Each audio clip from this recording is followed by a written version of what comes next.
Halo guys, di dunia yang dipenuhi kisah, hanya sedikit yang mampu membuat kita terdiam, berpikir, dan tenggelam dalam narasi yang tak terlupakan. Selamat datang di channel The Novel Speaks, tempat di mana setiap kata menjadi dunia, dan setiap cerita hidup kembali lewat suara.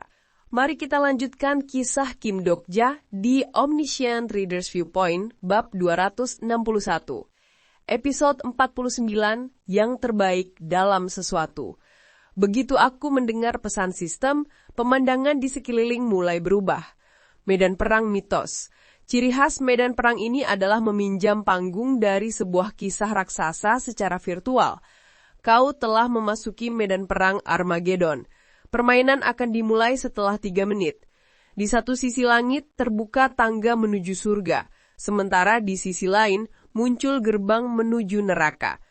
Jika ini sungguh terjadi, para malaikat agung dari Eden pasti akan turun dari tangga itu, dan para raja iblis dari dunia iblis akan keluar dari gerbang neraka. Untungnya tidak ada hal semacam itu. Ini hanyalah sebuah panggung hipotesis. Konstelasi pelindung pemuda dan perjalanan mengerutkan kening pada panggung yang familiar.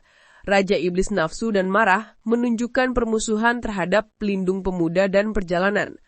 Banyak konstelasi dan Raja Iblis sedang saling berhadapan. Oh, aku sungguh berharap ini tidak akan menjadi masalah besar. Seram sekali. Jang Hayong memeluk bahunya sendiri sambil menatap langit.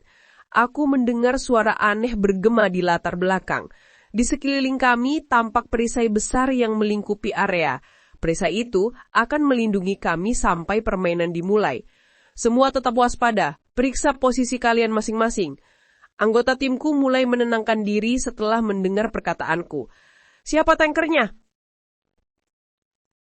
Aku. Tankernya adalah Samyangdang. Penyerang jarak dekat, aku, dan Master Pemecah Langit.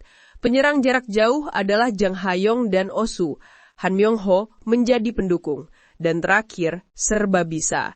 Yu Jong-hook, dia mungkin terpencar di tempat lain. Posisi setiap orang di medan perang mitos bergantung pada titik pemanggilannya. Pembantu Yu Jong-hook telah menanggapi panggilan.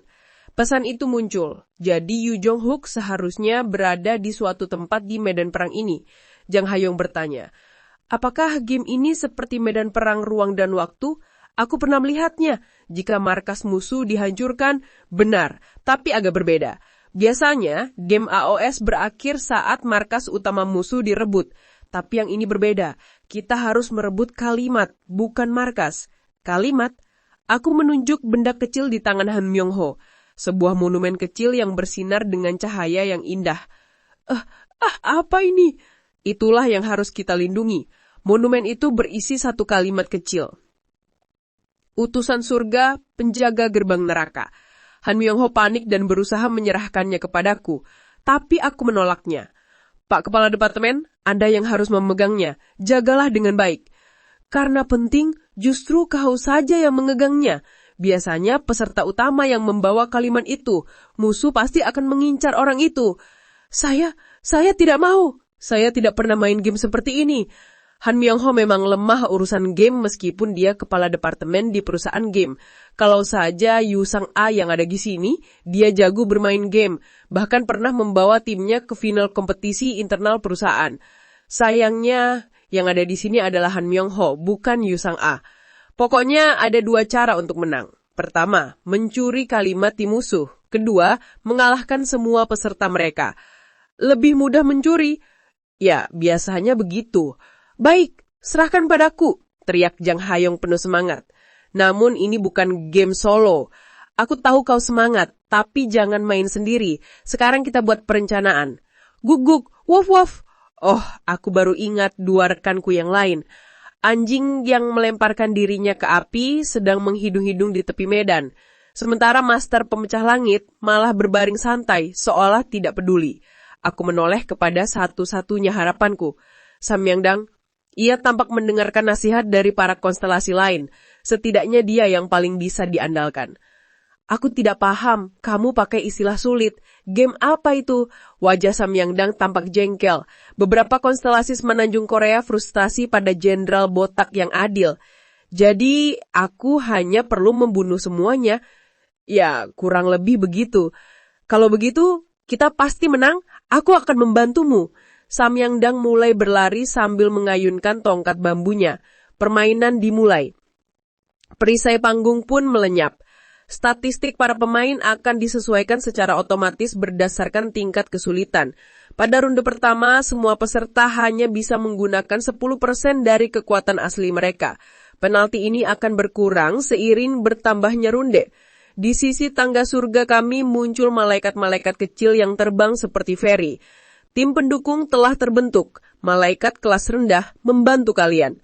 Osu menggonggong panik pada para malaikat. Hei, jangan gigit. Mereka di pihak kita. Samyangdang, tunggu. Kita berangkat bersama. Sejak awal, situasinya sudah seperti roller coaster. Samyangdang di garis depan, diikuti Master Pemecah Langit dan Osu. Aku dan Jang Hayong mengejar di belakang, sementara Han Myung-ho dengan gugup di barisan paling belakang. Pak Kepala Departemen, tetap di belakang, jangan maju. Saya akan berusaha. Satu hal bagus dari Han Myung-ho, dia ahli melarikan diri. Peta berubah, kita keluar dari area utama dan tiba di padang luas. Di satu sisi ada lembah, di satu sisi lain hutan. Kalau aku ingat dengan benar, di lembah ada Apokalips Imogi dan di hutan ada Fallen Seraph. Selain itu, banyak monster yang memberi efek buff jika dikalahkan lebih awal. Tunggu, Samyangdang, jangan terlalu cepat. Percayalah padaku, aku ahli dalam perang. Samyangdang mengangkat tangannya ke udara. Roh-roh gugur dari semenanjung Korea, berikan aku kekuatan untuk menang. Dan anehnya, pesan-pesan mulai bermunculan. Konstelasi Lady of Broken Sleep mendukung Jenderal Botak yang adil. Konstelasi hero terakhir Huang Sanbul menyemangati Jenderal Botak yang adil. Konstelasi Raja Hengmu yang agung menyumbangkan 100 koin kepada Jenderal Botak yang adil. Suara gembah menggema. Oh. Segera setelah itu musuh muncul di depan. Jenderal Banara, pencungkil mata, burung pemakan petir. Seekor monyet raksasa berzira emas dengan bulu bersinar muncul. Di sampingnya ada Raja Oedipus, yang pernah aku temui di kompleks industri Meledon. Mereka adalah campuran konstelasi kelas naratif Braid, namun masih ada peluang menang, karena mereka kurang memahami konsep permainan ini. Majulah sekalian para barbar! Samyangdang menerjang musuh dengan teriakan yang mengguncang tanah. Suaranya begitu lantang, aku sempat berharap hasilnya tidak buruk. Ya, aku belum tahu seberapa kuat dia ketika semua kekuatan dibatasi 10%. Bagaimanapun dia konstelasi kelas besar, seperti Cheok Jungkyeon. Dewa pelindung kemenangan ini akan memecah belah formasi kalian. Tongkat bambu Samyangdang menghantam keras, ledakan terjadi, daging dan darah berhamburan. Kematian pertama telah terjadi. Dia bertarung hebat, tapi itu hanya sesaat. Pembantu Jenderal Botak yang adil dikalahkan oleh pembantu Jenderal Banara. Tim Meledon Industrial Complex mendapat 100 poin. Sial, apa-apaan biksu itu? Suruh percaya padanya. Han Myung-ho sudah kabur paling dulu. Tapi ternyata Samyangdang tak benar-benar sia-sia. Jiwa Samyangdang berkeliaran di medan perang. Oh, roh Samyangdang menyerang musuh yang mengejar kami, memberikan waktu bagi kami untuk lari. Namun pengejaran mereka cepat. Yang pertama datang adalah seekor burung raksasa yang menutupi langit, burung pemakan petir, atau Garuda, tunggangan Dewa Wisnu. Biruhnya berbelok tajam ke arahku. Konstelasi anjing yang melemparkan dirinya ke api, mengorbankan tubuhnya untuk melindungiku. Osu melompat ke arah Garuda, menabraknya dari samping. Api membakar bulu Garuda saat Osu menyalak seolah berkata, "Lari!" Namun tak ada waktu menyelamatkannya. Pembantu anjing yang melemparkan dirinya ke api telah mati. Sial, situasi makin memburuk. Master Pemecah Langit sudah tak terlihat. Tinggal aku, Jang Hayong, dan Han Myung-ho. Saya minta maaf. Tiba-tiba Han Myung-ho memotong salah satu kakinya. Karakter Han Myung-ho telah mengaktifkan pelari satu kaki level 10. Ia berlari seperti burung unta, dan benar saja, lebih baik dia kabur terlebih dahulu. Skillnya sudah level 10, jadi pasti bisa. Kim Dokjah, sekarang apa? Aku menahan Jang Hayong dan melompat ke semak-semak. Kau bersembunyi di medan sekitar. Efek semak membuat musuh tidak bisa mendeteksimu. Garuda berputar di atas kami. Aku berbisik pelan. Kita tidak bisa melawan mereka dengan kekuatan sekarang. Kita harus menang lewat bertahan hidup, bukan menyerang. Jadi, kamu mau menunda waktu? Untuk sementara, karena aku percaya pada satu hal, dan ia akan datang. Raja Iblis Penyelamat, di mana kau? Suara bergema di depan semak. Nada angkuh namun halus itu membuatku langsung tahu siapa dia. Raja Oedipus, raja buta yang licik muncul di hutan. Tak ada gunanya bersembunyi. Penabih buta ini sudah tahu di mana kau. Jang Hayong tegang, tapi aku menaruh jarinya di bibirnya. Tenang, dia tidak bisa membaca masa depanku.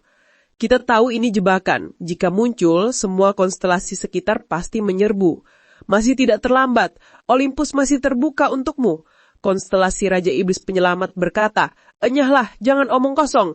Hahaha, lucu sekali. Raja Oedipus tertawa, namun wajahnya tegang. Aku akan melihat apakah kau bisa terus bersembunyi.